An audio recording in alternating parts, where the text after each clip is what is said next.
할렐루야. 온 이스라엘교회 샤bat 예배 참석하신 여러분들을 주님의 이름으로 환영합니다. 오늘은 창세기 토라 포션 6번째 톨도트라고도 합니다. 톨레도트. 그래서 이거는 의미가 출생, 후손, 결과, 역사. 한마디로 말해서 아담 때부터 시작을 해가지고 우리 주님 다시 오시는 그날까지 전체 역사를 이렇게 요약하는 목차라 이렇게 생각하시면 됩니다. 톨레도트라는 단어가 들어가는데요. 창세기 25장 19절 아브라함의 아들 이삭의 족보는 이러하니라 할 때 여기 톨도트를 사용했어요. 아브라함이 이삭을 낳았고 이삭은 40대 리브가를 맞이해 아내를 삼았으니 리브가는 바담 아람의 아람 족속 중 부델의 딸이요 아람 족속 중 라반의 누이였더라 그래요. 이삭이 그의 아내가 임신하지 못함으로 그를 위하여 여호와께 간구하며 여호와께서 그의 간구를 들으셨으므로 그의 아내 리브가가 임신하였더라 그래요.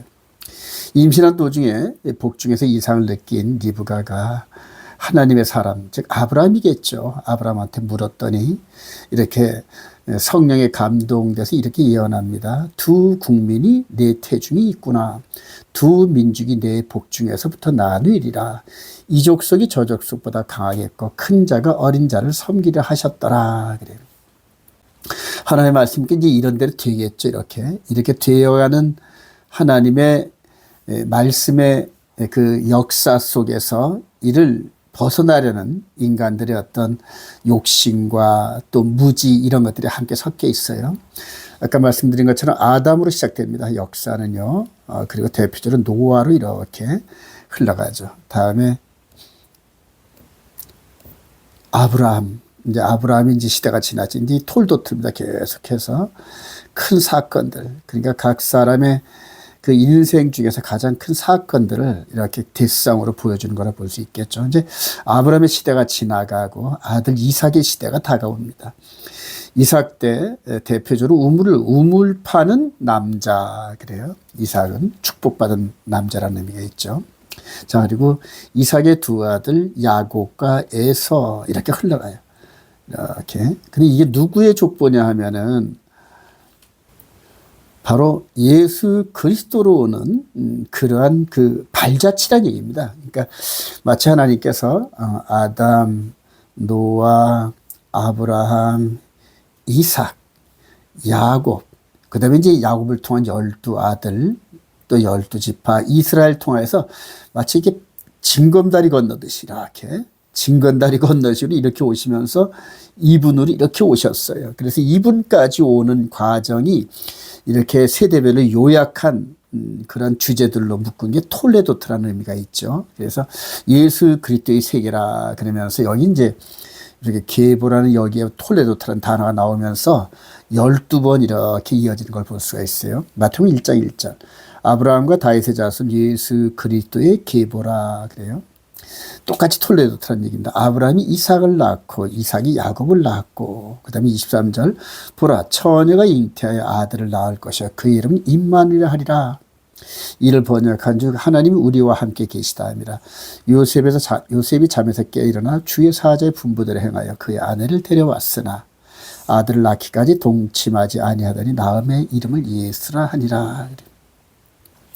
아담과 결혼 정원 언약을 맺으신 우리 예수와 하나님의 아들 독생자 예수께서 아담의 언약 파기로 말미암아 죽을 수밖에 없는 모든 인생을 구하시기 위해서 여기까지 이렇게 오셨어요.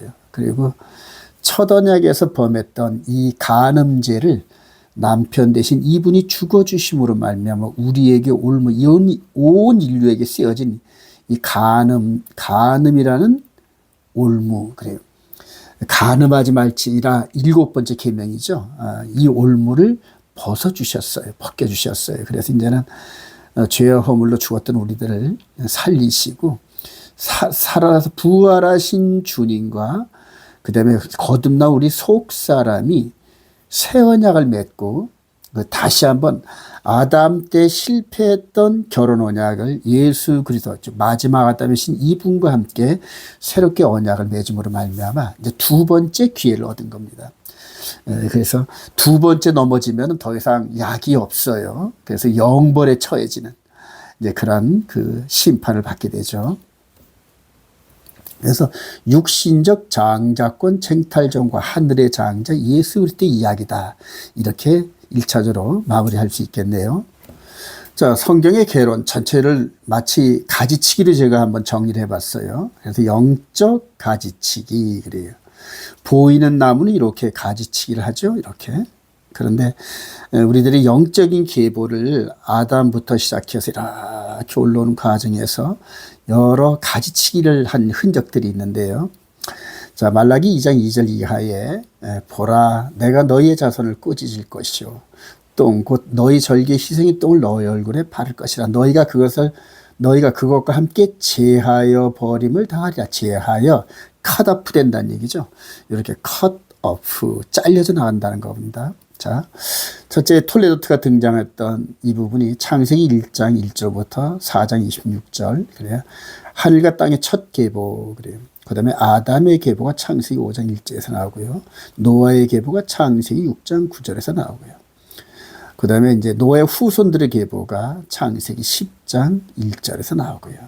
셈의 계보 계속 좀 이어지는 겁니다. 창세기 11장 10절에서 나오고 데라의 계보가 27절에 나오고 그 다음에 이제 창세기 25장 12절에서 이스마엘의 계보가 먼저 나오는데 이거는 탈락된 장자권 이삭과 쟁탈전을 벌려가지고 이스마엘이 셧아웃 됐죠. 탈락된 장자권. 그래서 이제 이삭의 계보가 그렇게 시작되는 겁니다.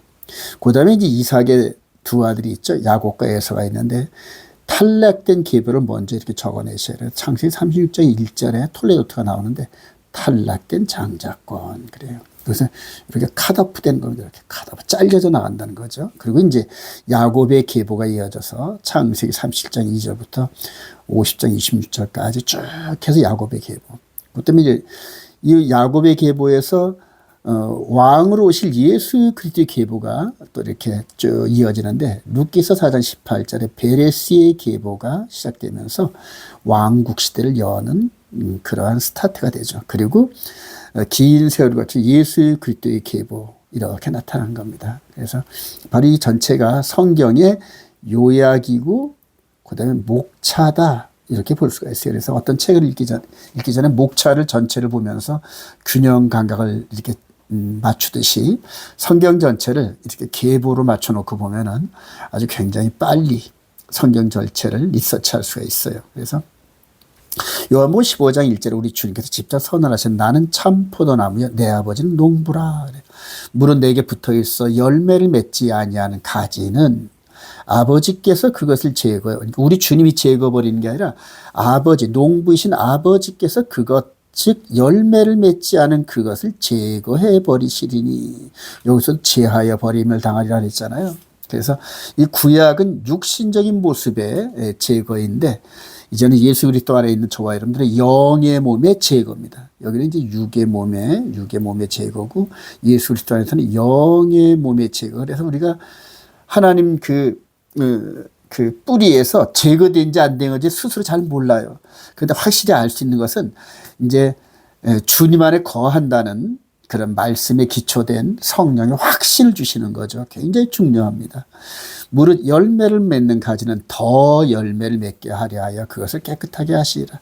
사람이 내 안에 사람이 즉 주님 안에 거하지 아니하면 가지처럼 밖에 버려져 마르나니 사람들이 그것을 모아다 불에 던져 사르느니라 그래요.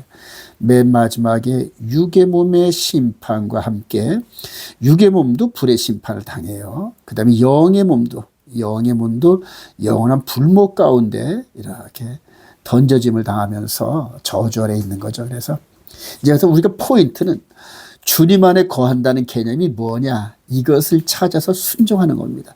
반대로 구약에서 이렇게 예수 그리스도의 계보를 어떻게든 죽여서 그 계보를 끊으려고 몸부림쳤던 마귀가 이제는 저와 여러분들의 영적인 연결을 끊으려고 온갖 속임수로 방해를 해요. 근데 이제 거기서 대표적으로 하나님의 법과 하나님의 때와 법을 살짝 바꾸어서 그대로 다른 가지에 연결되고 우리가 그것에 예수님과 함께 연결된 줄 착각하다가 그다음에 우리가 심판대에 섰을 때야 그때 통곡을 할 겁니다, 여러분. 자, 그리고 여기서 우리 주님께서 내 안에 이렇게 말씀하셨어요. 내 안에 거하라. 내 안에. 즉, 뿌리 안에 거하라는 얘기거든요.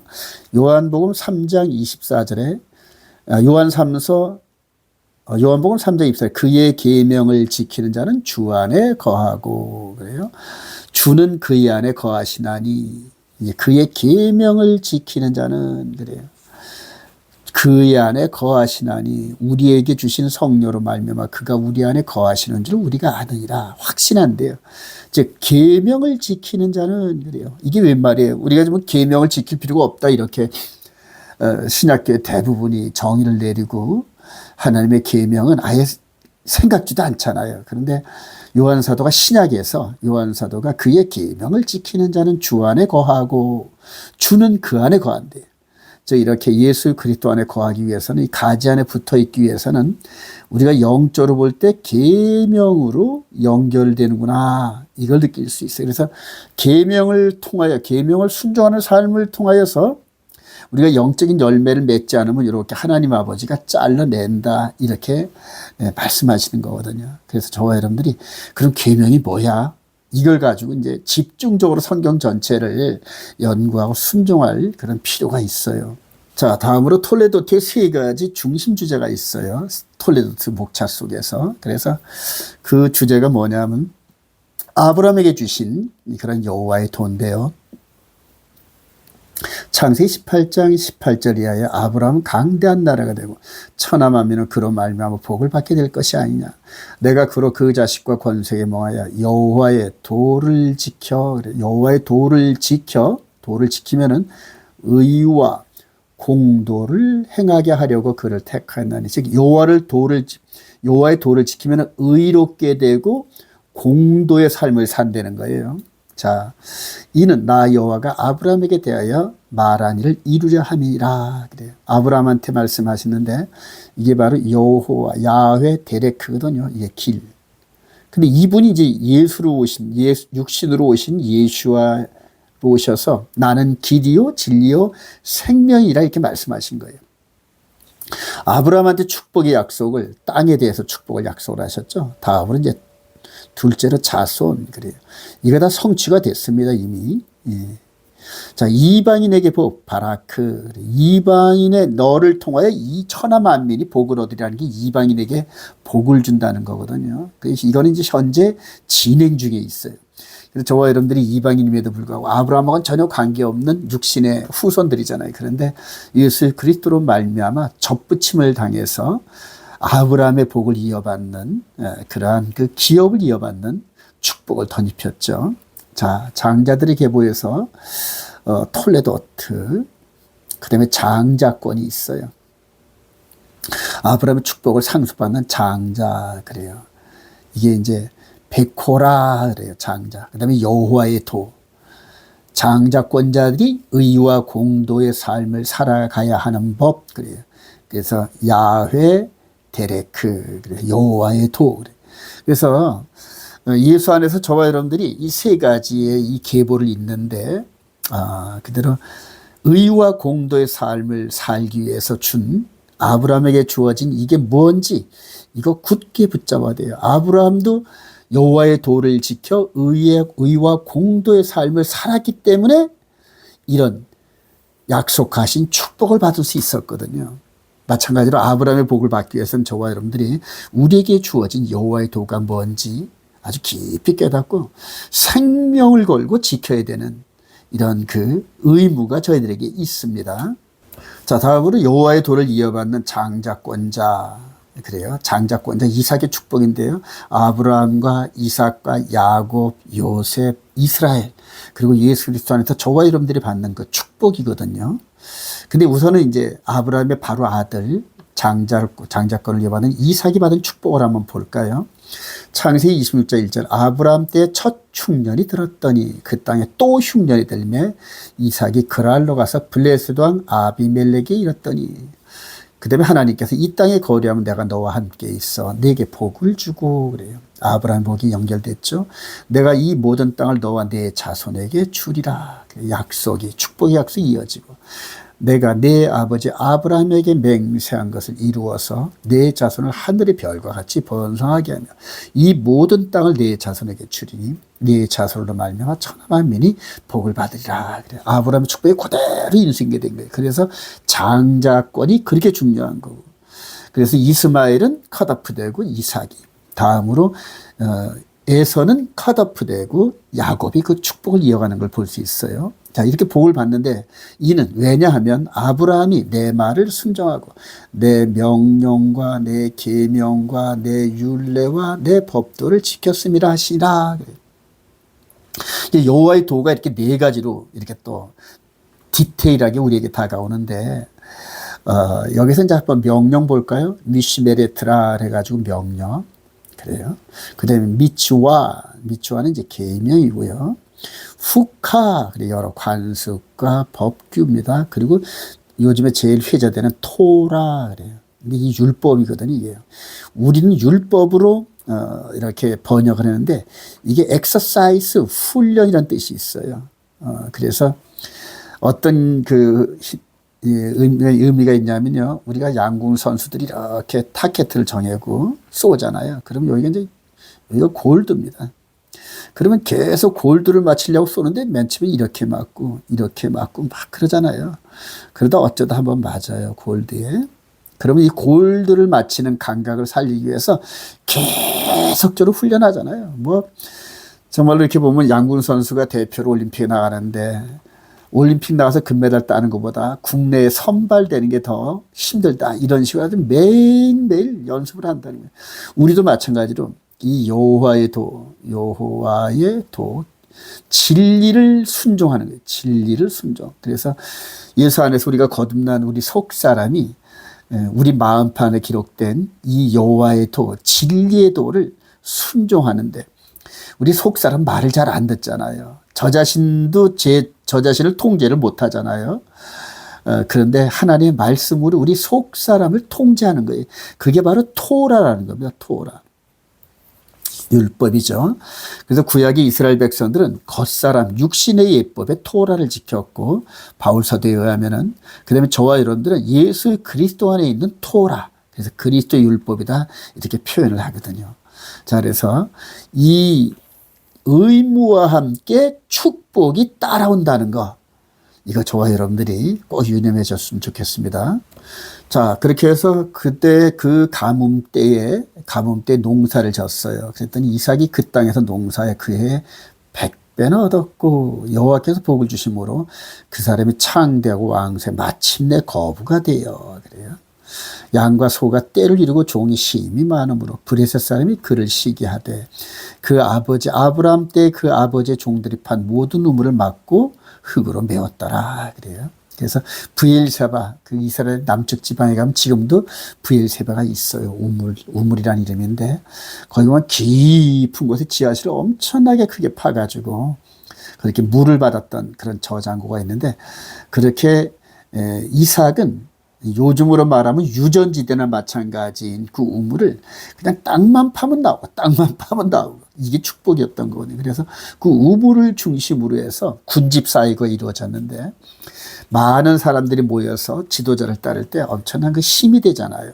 이삭 족장이 그랬단 얘기입니다.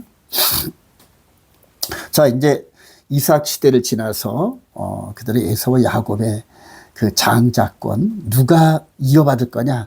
복증 리브가 뱃속에서 야곱과 에서가 있는데 누가 과연 장자권을 받을 것이냐. 왜냐하면 그 축복이 너무 어마어마하니까요.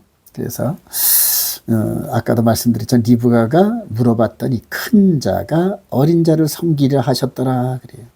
근데 이 안에서는 지금 큰 자가 누군지 모르잖아요. 먼저 나와야 되는데 엄마 뱃속에서 먼저 나오는 자가 형이거든요. 이게 누가 먼저 나올 것이냐 그래요. 자, 25절 먼저 나온 자는 붉고 전신이 토록 같아서 이름을 에서라 하였고 그래. 먼저 나온 자가 작은 자를 섬긴다고 하나님께서 이렇게 정해 놓으셨는데 에서가 먼저 나왔네요. 후에 나온 아우는 손으로 에서의 발꿈치를 잡았으므로 그 이름을 야곱이라 하였으며 그래.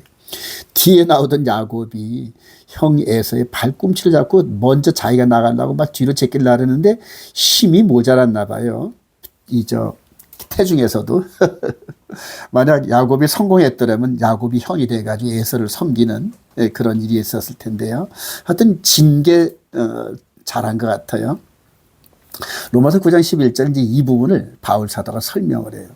그 자식들이 아직 나지도 아니하고 무슨 선이나 악을 행하지 아니한 때에 택하심을 따라되는 하나님의 뜻이 행위로 말미암지 않고 오직 부르신 이로 말미암아 서게 하려 하사 리브가에게 이르시되 큰 자가 어린 자를 섬기리라 하셨나니 기록된 바 내가 야곱은 사랑하고 에서는 미워하였던가 같으니라. 그래서 이미 이 안에서 하나님께서 선언하신 이 메시지가 이제는 그대로 성취가 된다는 그런 뜻인데, 우리가 잘 알다시피 팥죽 한 그릇을 이렇게 끓여놓고 현이 올 때를 기다렸다가 장자권 흥정을 하면서 장자권을 가지고 오고 팥죽 한 그릇을 준 이제 이런 그림으로 나머지 이야기가 진행돼요.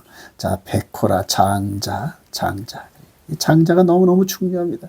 그래서 야곱은 장막 안에서 말씀을 묵상하고 하다 보니까 장자에 대한 그 엄청난 축복과 귀함을 깨닫고 사모했거든요. 근데 힘이 센 형한테 강제로 뺏을 수도 없고, 그래서 합법적으로 흥정해가지고, 물론 이게 사기성이 있어요. 사기성이 있는데, 하여튼 어쨌든 장자권을 사모해서 팥죽 한 그릇에 장자권을 산 그러한 그 결과가 성경에 기록되어 있어요. 창세기 2장 31절 야곱이 이르되 형의 장자의 명분을 오늘 내게 팔라 그래요. 에서가 맹세하고 이 장자의 명분이 내게 무엇이 유익하리요? 그러면서 이 형은 장자권에 대한 이 부분 생각도 없으니까 현실에 중요한 거고. 그래요. 그래서 맹세하고 장자의 명분을 야곱에 판지라. 야곱이 떡과 팥죽을 에서에게 주며 에서가 먹으며 마시고 일어나 갔으니 에서가 장자의 명분을 가볍게 여김이었더라. 그래요. 하나님께서 이렇게 야곱을 정했고 그 다음에 에서를 이렇게 정했지만, 그러나 나중에 결과는 전부 자발적으로 자의에 의해서 모든 것들이 결정됩니다, 여러분. 그래서 하나님 앞에서 우리가 불평할 수가 없죠. 우리가 스스로 그렇게 행했음으로 말미암아. 자, 히브리서 12장 16절에 음행하는 자와 혹 한 그릇 음식을 위하여 장자의 명분을 판 에서와 같이 망령된 자. 그래요. 예수 그리스도 안에서 우리가 장자가 됐잖아요. 예수 그리스도 장자권이 이제 우리한테. 근데 그 장자의 그 장자권을 앞으로 영의 축복을 받을 그러한 그 문서나 마찬가지인데, 그 장자권자를 에서와 같이 먹는 거나 세상에 보이는 것으로 말미암아 소진한 사람이 있을까 살펴보라는 얘기예요. 너희가 아는 바와 같이 그가 그 후에 축복을 이어받으려고 눈물을 흘리며 구하되 버린 바가 되어 회개할 길을 얻지 못하니라 멸망당했다는 결과죠. 우리들도 야곱처럼 장자권자가 됐는데 이걸 가지고 세상 즉 땅에 없어질 것을 위해 사용된다라면은 우리 장자의 명분이 사라진다는 그런 의미거든요. 자, 드디어 장자권자가 된 공식적으로 이삭의 장자권자가 된 야곱이 아내를 구하러 이방지로 떠나는 이제 그런 패턴이 시작되죠. 제가 저번에도 말씀드렸지만 아브라함도 가나안 땅에 있었죠. 가나안 땅에 있었다가 기근으로 말미암아 애굽에 내려갔어요. 애굽으로 내려갔을 이제 경계죠. 그리고 여기서 애굽에서 하갈을 얻어가지고 다시 가나안 땅으로 돌아오는 이런 패턴. 이게 아브라함이죠. 아브라함. 다음이지 이삭도 모리아산에서 가나안 땅 모리아산에서 십자가의 모형을 지면서 아내의 몸값을 준비하고, 그리고 아브라함의 종 엘리에스를 통하여 이방 지역인 하란으로 가서 신부 리브가를 구해가지고 다시 가나안 땅으로 돌아오는 이런 패턴.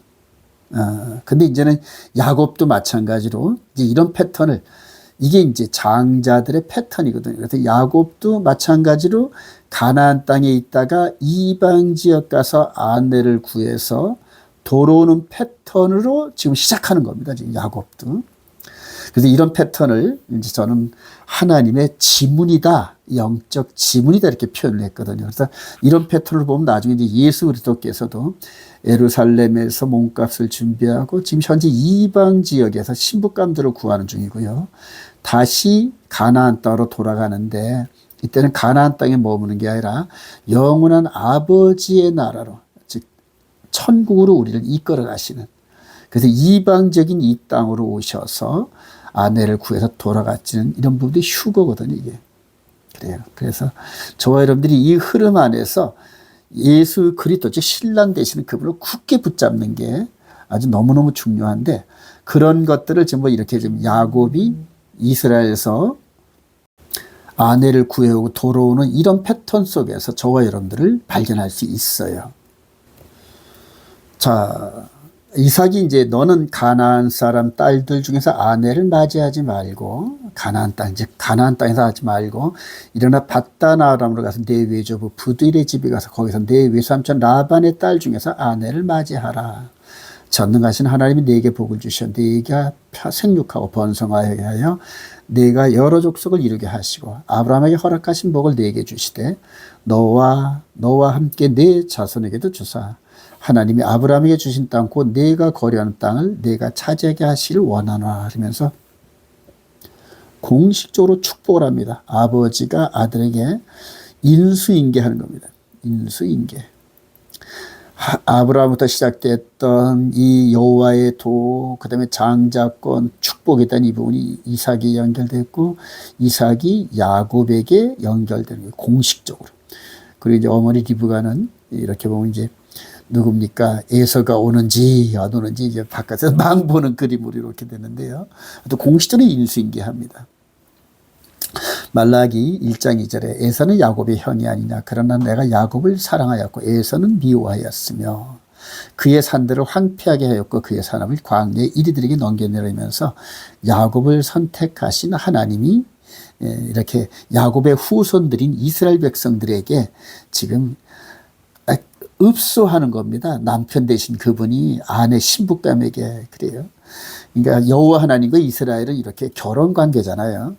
자, 그리고 이제 아버지를 떠나 멀리 이제 하란 땅으로 가는 이제 이런 그림이에요. 이렇게. 그래서 혈혈단신 이렇게 이방 지역을 향하여 가는데 나중에 20년 후에 돌아올 때는 아들이 12려 부인이 4명이여 수많은 양떼들과 목축을 가지고 그걸 가꾸는 이방인 일꾼들 함께 데려오는 이런 그림들이 이제 이렇게 예약이 돼 있잖아요.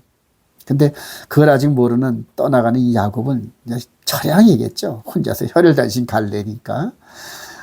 저와 여러분들이 때로는 예수 그리스도 안에서 많이 힘들고 외롭다 할지라도 장래의 소망, 어마어마한 아브라함의 축복, 하늘의 소망을 두고 이 땅의 삶을 이겨나가기를 소망합니다. 자, 이것과 똑같이 이제 하나님의 아들 예수아께서 지구촌으로 이렇게 들어오셨어요. 그러니까 하나님이 나라가 고향이잖아요. 그러면 이 지구는 이방이거든요. 이방 땅. 그래서 하나님의 아들 예수아께서 이렇게 아내를 구하러 들어오신 이 부분이 이제 신약 서신서 이야기거든요. 요한복음 3장 10절 예수께서 그에게 대답하여 너는 이스라엘 선지자로서 이러한 것들을 알지 못하느냐. 그래서 13절에 보면 내가 하늘에서 내려온 자 곧 인자 외에는 하늘에 올라간 자가 없느니라. 그래서 예수 그리스도는 하늘 아버지의 나라거든요. 아버지의 나라에서 이 땅으로 왔다는 거거든요. 그러면서 모세가 광야에 뱀을 든 것 같이 인자도 들려야 하리니 이는 그를 믿는 자마다 영생을 얻게 하려 하심이라. 하나님이 세상을 이처럼 사랑하사 독생자를 주셨으니 이는 그를 믿는 자마다 멸망하지 않고 영생을 얻게 하려 함이라. 여기서 영생은 영의 몸의 삶, 즉 영원성을 가진 거예요. 현재적으로 우리는 육을 갖고 있잖아요. 그래서 70이요 강건해봤자 80 정도 살면서 참 병도 걸리고 여러 가지 환난과 어려움을 겪는, 그러나 이제 속사람, 요한의 속사람을, 즉 예수 그리스도께서는 이 속사람을 데리러 오신 거거든요. 겉사람은 어차피 이미 아담에게 약속한 대로 너는 땅으로 가라, 땅으로 돌아가라, 죽으란 얘기거든요. 그래서 이 겉사람 육신은 반드시 한 번은 죽습니다. 그래서 사람이 죽는 것은, 살다 죽는 것은 정한 것이요. 그 다음에 심판이 있는데 그 심판이 바로 이 안에 있는 속사람, 영의 몸을 심판을 받는데 우리 예수님께서 바로 이 속사람을 신부 삼고 아버지 나라로 다시 돌아가게 하는 이 일을 이루시기 위해서 여기 왔거든요. 히브리서 1장 1절 옛적의 선자들 통하여 여러 부분과 여러 모양으로 우리 조상들에게 말씀하신 하나님이 이 모든 날 마지막에는 그래. 그래서 예수 그리스도의 이 사역 6월절로부터 시작해서 초막절로 끝나는 이 사역 안이 모든 날 마지막이라는 얘기예요. 그래서 이제 모든 날 마지막에 그 서클 안에는 오순절까지 마무리가 됐고 이제 가을절기, 나팔절, 대속절, 초막절이 끝나면은 모든 게 마지막이 됩니다. 그 이후로는 뭐 천년왕국이니 이스라엘 땅에다가 예수님께서 통치하는 천년 이런 것들이 없다는 얘기거든요. 그래요. 아들을 통하여 우리에게 말씀하셨으니 이 아들을 만유의 상속자로 세우시고 또 그로 말미암아 모든 세계를 지으셨느라 또 그가 맏아들 그래 first begotten 그래 맏아들을 이끌어 세상에 다시 들어오게 하실 때 하나님 모든 천사들은 그에게 경배할지다 하면서 그분이 맏아들 백호라 그래요. 아브라함, 이삭, 야곱, 요셉 이런 식으로 이어지는 백호라 하늘의 장자라는 겁니다.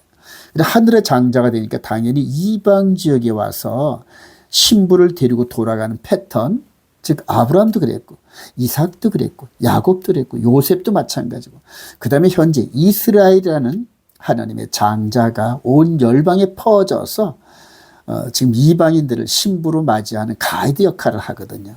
그래서 저와 여러분들이 이제는 예수 그리스도를 마음으로 믿어 그래요. 겉사람으로는 본 적이 없잖아요, 이분을요. 그런데 기록된 성경을 통하여 이분이 계시고 이분이 언약을 붙잡은 우리가 아브라함의 약속의 후손이 된다는 기록된 진리를 믿고 아멘하고 이분을 나의 신랑으로 영접했어요.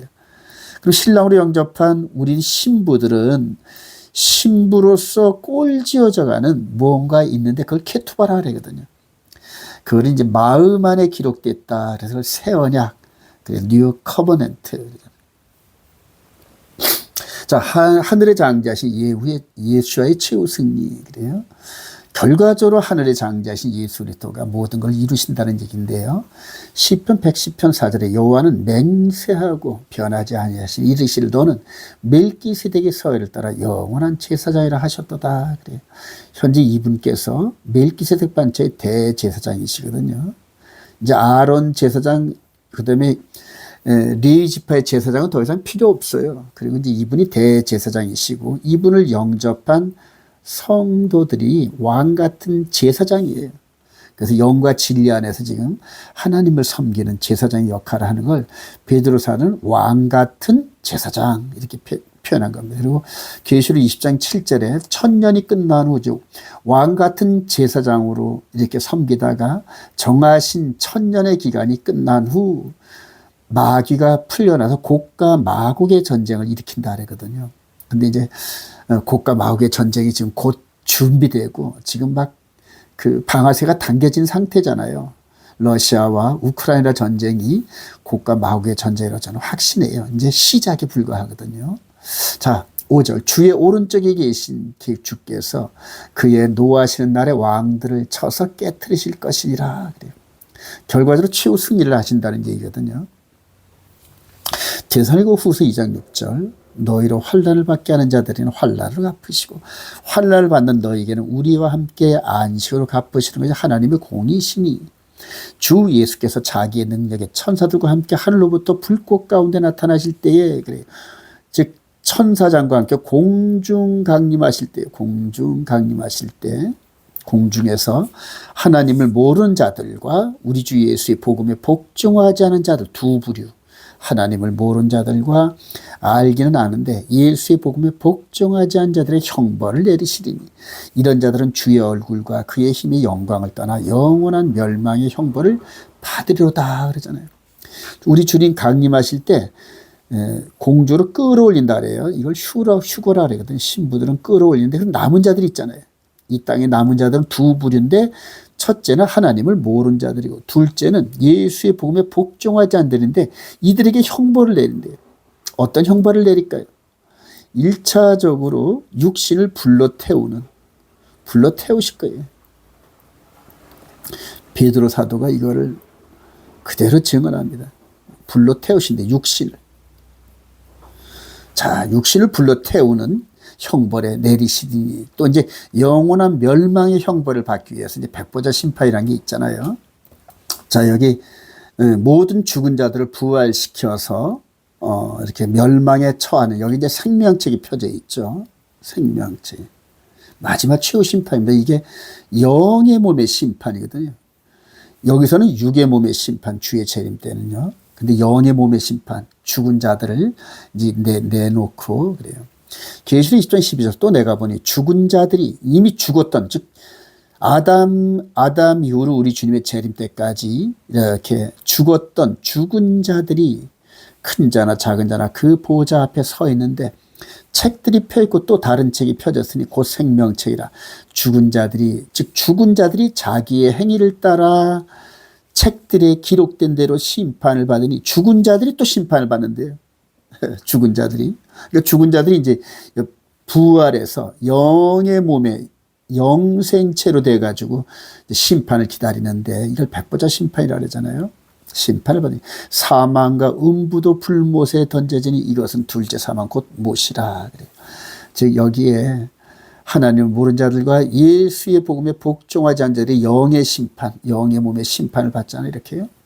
그리고 동시에 마귀가 그다음에 모든 짐승의 나라 전부 다 심판을 받아요. 완전하게 정리하는 거예요. 심판주이신 이분이 하나님 보좌 우편에 앉으셔서 온 세계를 심판하면서 생명책에 기록된 대로 구원 얻을 자는 아버지 나라로, 멸망받을 자는 이렇게 처리하신다는 겁니다. 두렵죠, 여러분? 육신의 심판은 그냥 육이 한번 죽으면 끝난다 그러면 저는 겁을 안 내겠어요. 그런데 죽은 자들 전부 다 부활시켜서 생명책에 기록된 대로 하나님의 복음에 복종하지 않거나 하나님을 몰랐던 모든 자들은 영적인 쓰레기거든요. 그래서 영의 몸에 불심판이 기다리고 있다는 겁니다, 여러분. 우리 예수님께서 이 땅에 오셔서 여기는 구더기도 죽지 않는데, 구더기도 죽지 않으니까 절대 가면 안 된다 이렇게 말씀하시는 거예요. 그래서 이 길을 가지 않게 하기 위해서 당신께서 십자가를 짊어지시고 영생의 길로 우리를 인도하시는 길을 만든 거거든요. 이 길, 여호와의 도, 야훼 데레크. 근데 그 길을 가는 자들이, 즉 의와 공도의 삶을 사는 자들이 계명과 규례와 율례와 법도 안에서 흠이나 티가 주름 잡힌 것이 없는 그런 삶을 사모하면서 장차 우리에게 주어질 영원한 날의 어마어마한 축복을, 소망을 바라보면서 이 땅에 자신의 육신까지도 돌아보지 않고 말씀에 순종하는 자들을 신부 삼는다는 얘기거든요. 자, 결론입니다. 이제 마지막 때예요. 마지막 때의 마지막 때가 됐습니다. 2000년 전 전삼년반 우리 예수님께서 이렇게 여기서 심판을 받아요. 본디오 빌라도에게. 근데 이를 고소한 바리새인들과 서기관들이 있고요. 여기에 로마의 본디오 빌라도가 있어요. 마태복음 27장 20절 대제사장들과 장로들이 무리를 권하여 바라바를 달라하게 하고 예수를 죽이자 하게 하였더니 총독이 대답하여 이르되 둘 중에 누구를 너희에게 놓아주기를 원하느냐. 이르되 바라바로소이다. 빌라도가 이르되 그러면 그리스도라는 예수를 내가 어떻게 하랴. 그들이 다 이르되 십자가에 못 박게 하겠나이다 하래요. 이를 잘 보시기 바랍니다. 예수님이 계시죠. 그 다음에 이를 죽어나는 고소하는 자가 있어요. 왜냐하면 메시아가 아니다 이렇게. 우리의 메시아가 아니기 때문에 하나님의 아들이라 참난된 그러한 죄를 적용해가지고 본디오 빌라도에게 좀 죽이게 해달라고 하는 거예요.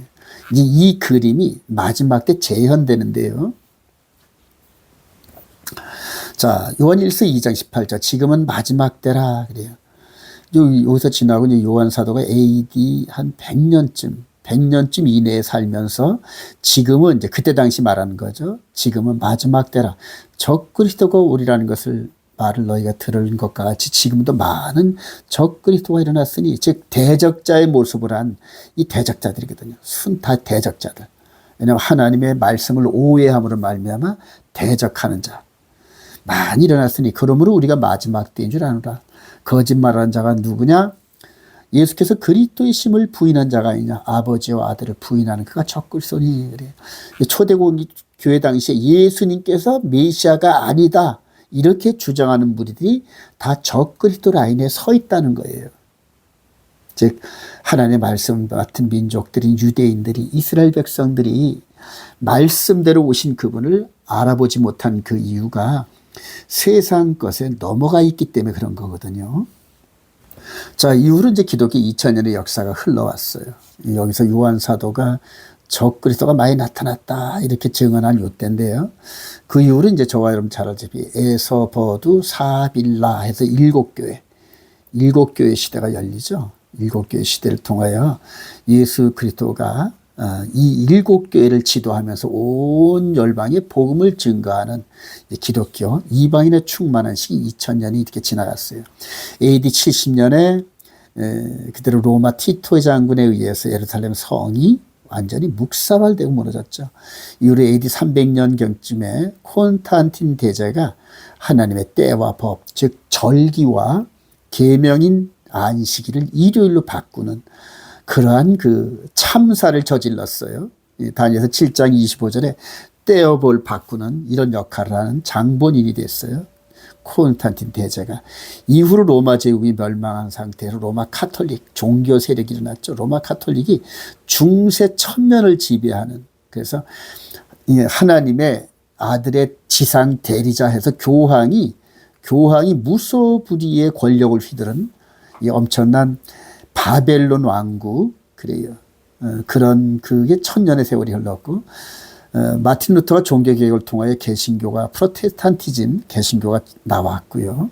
그래도 여기서 이 로마 카톨릭 지배를 완전히 떠나지 못하고 있어요, 지금 현재. 그래서 일요일을 여러분, 일요일은 주일이 아니에요. 주의 날. 성경에서 주의 날은 일곱째 날 안식일, 그래서 인자는 안식일 주인이다, 이렇게 성경에 기록되어 있는데 그걸 굳이 일요일로 바꿔가지고 이제 콘스탄틴 대제가 바꿔놓은 이 일요일을 주의 날로, 즉 예수님의 날이라 하잖아요. 저와 여러분들이 예수님을 본 적이 없어요. 그런데 기록된 성경을 통하여 예수님을 나의 구주로 영접했는데, 예수님께서는 성경에 나는 안식일의 주인이다, 일요일의 주인이 아니다 이렇게 분명히 써 있는데도 그냥 수많은 목사들이 굳이 일요일을 주일로 우기고 그걸 아니라 하는 사람들을 이단으로 지금 몰아가지고 그런 때가 있거든요. 지금 너무너무 우스워요, 지금 생각하면은. 자, 이후로 1945년도에 홀로코스트, 유대인이 학살을 당하는 이제 이런 어떤 참사들이 있으면서 역사는 지금 현재 2025년도를 향하여 달려가고 있어요, 지금요. 이게 기독교 2000년 이방인의 때거든요. 그러니까 야곱이 20년 동안 라반의 집에서 아내 구해오는 식으로 예수님의 이방인 신부들이 지금 모집되는 이런 가운데 있어요. 자, 그리고 이제 드디어 이제 이 마귀, 마지막 대적 사망 권세를 진 마귀가 용과 짐승과 거짓 선지자의 모습으로 드러나죠. 그래서 이 적그리스도 안티크라이스트가 마귀가 인카네이션한, 거짓의 아비가 인카네이션한 이 존재가 예루살렘 성전에서 내가 하나님이야 하고 등장한다는 거예요. 자, 그러면 현재 지금 예수를 영접하지 않은 유대인들, 올토독스들이 2000년 전 예수는 자기들의 입맛에 맞지 않아서 메시아가 아니야 그리고 버렸잖아요. 근데 이제는 마지막 때 등장하는 이 거짓 메시아, 거짓 그리스도, 마귀의 인카네이션한 이들은 받아들인다는 거예요. 아멘 아멘하고 받아들인다는 거예요, 이들을요. 그래서 마지막 때 예루살렘 성전을 중심으로 속이는 일들이 그냥 막 어마어마하게 나올 겁니다. 이 속이는 이들을 감당할 수가 없어요. 오직 성경의 말씀 외에는 분별할 능력이 없는데요. 자, 계시록 16장 12절, 또 여섯째 천사가 그 대접을, 즉 여섯 번째 대접을 유브레데 강의 소돔에, 이제 마지막 일곱 대접, 즉 마지막 때 마지막인데 거의 우리 주님 오실 때가 다 된 요때쯤에 강물이 말라서 동방에서 오는 왕들의 길이 예비되었더라. 개구리 같은 새 더러운 영이, 자, 개구리 같은 새 더러운 영이래요. 용의 입과 짐승의 입과 거짓 선지자의 입에서 나오니, 입에서 나오는 게 뭘까요? 거짓말이거든요. 자, 그들은 귀신의 영이라 이적을 행하여 온 천하 왕들에게 가서 하나님 곧 전능하신 이의 큰 날에, 우리 주님 공중 강림하시는 그 큰 날에 있을 전쟁을 위하여 그들을 모으더라 그래요. 보라 내가 도둑같이 오리니 누구든지 깨어 자기 옷을 지켜 벌거벗고 다니지 아니하며 자기의 부끄러움을 보이지 아니 자는 복이 있도다. 새 영이 히브리어로 아마겟돈이라 하는 것을 왕들을 모으더라. 여러분 이거 아주 주목하시기 바랍니다. 보라 내가 도둑같이 오리니 즉 아주 오시지 않았다는 거예요. 즉 6번째 대접 재앙 때까지 우리 주님이 안 오셨다는 거예요. 근데 이 후 3년반 근데 이거를 잘못 해석해가지고 전 3년반의 이 사역을 여기다 갖다 놔가지고 7년을 세대주의가 특히 이러죠. 세대주의 관점에 있는 분들이 7년 환란전 휴거니 뭐니 해서 온통 그냥 그대로 말씀을 어지럽히고 있어요. 이거 너무너무 엉터리입니다. 속아 넘어가는 거예요. 그래요. 저와 여러분들이 마지막 때 굳게 붙잡으시기 바랍니다. 이 아마겟돈 전쟁의 모델하우스는 갈멜산의 엘리야가 850대 1의 싸움을 했던 그 사건이 모델하우스거든요. 마지막 때 이들의 이 거짓 선자, 용과 짐승과 거짓 선자들이 진리를 가장하여 이런 교리나 종말론을 통하여 속이는데 수많은 사람들이 다 넘어갑니다. 말씀을 굳게 붙잡으시기 바랍니다. 그래서 환란전 휴거 같은 이런 것들 전혀 비성경적입니다. 7년 환란전에 교회는 휴거한다. 이렇게 가르치는 분들에서 얼른 나오시기 바랍니다. 그리고 우리 주님께서 우리에게 주신 교훈대로 우리 마음에 기록된 계명을 따라 또 여호와의 절기를 따라 영과 진리 안에서 하나님께 예배드리는 이런 삶을 계속 반복해 보시기 바랍니다. 여러분 우리 속사람이 강건해져요. 마귀를 이길 수 있는 힘이 생겨요. 그래서 7교회에 속해 있는 모든 그 교회 성도들은 이기는 자는 그래 이기는 자 그래요. 진자는 이기는 자의 종이 되잖아요. 그래서 여기선 누굴 이기냐? 마귀를 이기는 자는 그래. 마귀. 말씀을 갖고 속이는 자인 마귀를 이기는 자는 그래. 이것이 신부가 된다는 거거든요. 사랑하신 여러분, 말씀을 마음 안에 굳게 붙잡고 삶에서 내 생명까지도 말씀에 의지하며 굳게 서는 마지막 때 거룩한 신부들이 되시길 주님의 이름으로 축원드립니다.